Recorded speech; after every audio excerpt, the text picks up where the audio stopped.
It's not a scheme. I'm getting real money. Nope. Hello, I am excited to film another video today. It's raining, which is a thing in Florida every day. Anyway, today I'm going to be talking about blog sponsorships, basically how to get them, can you even get them. Today we're just going to debunk some myths.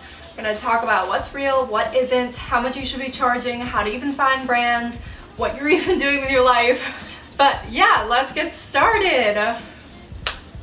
Okay, first of all, let's debunk some sponsorship myths. First of all, no, you do not need a huge following to get started with blog sponsorships. I got my first blog sponsorship in like my first 3 months of blogging, and trust me, nobody was reading my blog. I mean, you need a few people reading your blog, but really no one was reading my blog. So you can definitely do it. I definitely would encourage you to get started if you think you're ready. Probably shouldn't do it within the first month or so of starting your blog because that seems a little weird. Here's what you do need to get started. First, you need an audience. It doesn't matter if that audience is 100 people or if that audience is 100,000 people. You can get started with a small audience as long as they're engaged. Your engagement rate is really important. It's how many comments you're getting, how active your Instagram followers are, things like that. Basically, the more engaged your following is, the better chances you have of actually getting a sponsorship. It also matters what your audience is. Like, who are you talking to with your blog? When I was college blogging, my audience was super specific. It was young women between the ages of like 17 and 24. So then brands that were also trying to reach students to talk about college life knew they could come to me because that's exactly who I was talking to. So know your audience, know who you're talking to. It doesn't matter what you're talking about as long as you're talking to a specific group of people. If you notice you're starting to see your analytics and it's all over the place, like your demographics are not clear, you might not be niching down, and we will cover that in another post. It's helpful when you are trying to get sponsorships if you can have some examples. Even if you haven't worked with brands in the past, that's totally cool, as long as you can show ways you would like to work with the brands in the future. Maybe you do a post that's like a roundup post where you feature your favorite brands, or you show how you use your favorite brands already in your post. Like, I always reference things that I already use. That's a great way to show brands you know how to talk about them and you're excited to talk about brands without sounding like some kind of spam ad. So you're wondering, I want to work with brands, but I have no idea where to find them. Like, what do I do? Don't worry, it's a lot easier than you think. There are a lot of different ways to reach brands. You can cold email them, you can harass them on Twitter, you can build a relationship with them, but the best way, in my opinion, is through a network. Like, there are these different blogging networks that usually work with a certain type of brand audience, and you can apply to be a part of their network. Sometimes there are requirements, sometimes there aren't, and they'll let you know when there's a new opportunity. And it's great to work with a brand network because they basically make sure you get paid. They'll do all the hard work for you. You might get paid a little bit less, but I've usually found that it's worth it in the end because you don't have to deal with the contract on your own. You don't have to deal with going back and forth with some kind of brand rep. You just work with the network who understands bloggers. So it's way easier to work with one of them, and usually they have a rotating list of sponsors they're working with, so you can always apply to things when they come up and when they interest you. So my favorite to work with are the Influencer Collective, which is mostly geared towards college students, but it goes a little bit in every direction. I like IZEA, which is based in Winter Park, Florida, so I've actually visited their headquarters and it's super cool and they're all amazing there. So I definitely recommend working with them. Then I also like Clever Network. I think it's called Real Clever now. It used to be called Clever Girls Collective, but they've widened their reach. So that's basically anything. They work with a ton of big brands. Another way to work with brands is just cold call, like don't call them, but like cold emailing, just reaching out to them organically. I don't know how successful this is because I personally don't do it, but I know it is a thing you can do. If you feel really passionately about working with a brand, you could definitely try. There are a lot of examples of cold pitches on the internet. I would say use one of those, go out from there, just be genuine. Sometimes brands will reach out to you, usually through email. This can be annoying. I get a lot of emails from brands, like a lot, and most of them I honestly don't respond to because if it's not a good fit, I'm not even gonna bother. I've had a lot of issues when brands reach out to me because a lot of times they won't have a budget or be prepared to even be presented with a budget.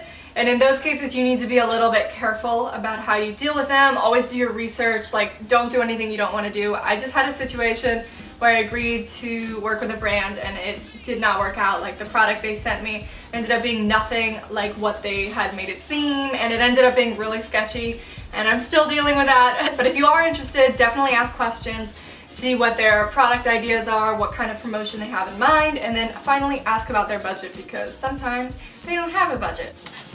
My card just died. Let me repeat that. How much should you charge? A lot of bloggers are afraid to talk about how much they make. I don't think that's great, because if we're not open about how much we're making and how much we're charging, then brands are going to undercharge us, and we're just going to be taken advantage of, and I'm not here to do that. So I'm going to be really open with you about what I charge, and you can take that as you will. Like if you feel comfortable accepting free product, there's nothing wrong with accepting free product. Like there's no right or wrong way to do sponsorships as long as you feel comfortable. There's no magic formula. When I first started, I started taking product for free. I was cool with it at the time. I wish I had known sooner to ask for more money. I don't like to give a formula, but I will give one that I think is fair in most cases. Take it this way, $100 per 10,000 page views. If you get 10,000 page views, charge $100. You get 50,000 page views, charge $500. I've basically used this for myself. I've charged as little as nothing for blog sponsorships, and as much as I think the most I've made is around $700. It depends on the brand, definitely depends who you're working with. I wouldn't say there's a right or a wrong way to do it as long as you feel comfortable, but that is a good starting point, that formula I gave. Some posts are really easy to put together, doesn't take very long at all.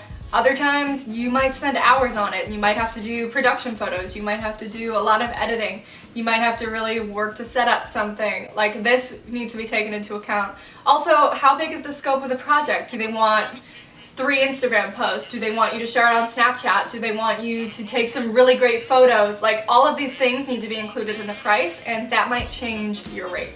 Last but not least, let's talk about some things you should know before you get into blog sponsorships. These are just terms, things that'll happen that I wish I knew about when I started. So first of all is getting paid. If you're working with a brand on your own, getting paid isn't always as easy as it should be.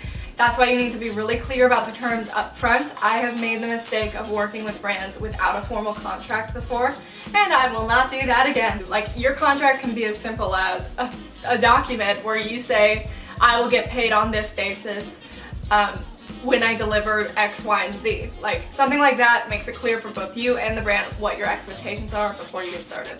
There's this thing called net 60 or net 90. Basically that means you're gonna be paid on a net 60 basis, you're going to be paid 60 days after the final submission. On a net 90 basis, 90 days. Basically, the minute you submit the blog post, you're not going to get that. You're not going to get that check. So you need to be aware that there's a bit of a delay, like 2 to 3 months. I think the shortest it's ever been for me is 1 month.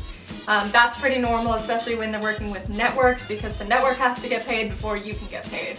As long as you're aware of that up front, it won't be like a surprise. So don't plan your rent payment like a minute after your blog post is due, because you're probably not going to get paid. Finally, the FTC disclosure. Like it doesn't matter if you're getting free product, it doesn't matter if you're getting paid product. You need to disclose your relationship with the brand. So if you want to not get sued, you need to be really clear about how you're being compensated. So that doesn't mean when you make your blog post you need to be like, I was paid $26 for this. No.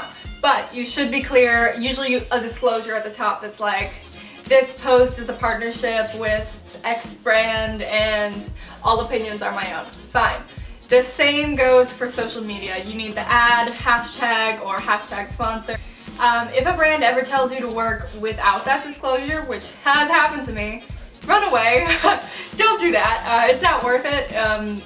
That's creepy of them, and they're breaking the law. So say no to that. This was it for my video today. You can read the rest of what I have to say about blog sponsorships in the post down below. Thank you for watching. Please subscribe if you want to see me ramble more about things like blogging. Thanks, bye. Okay.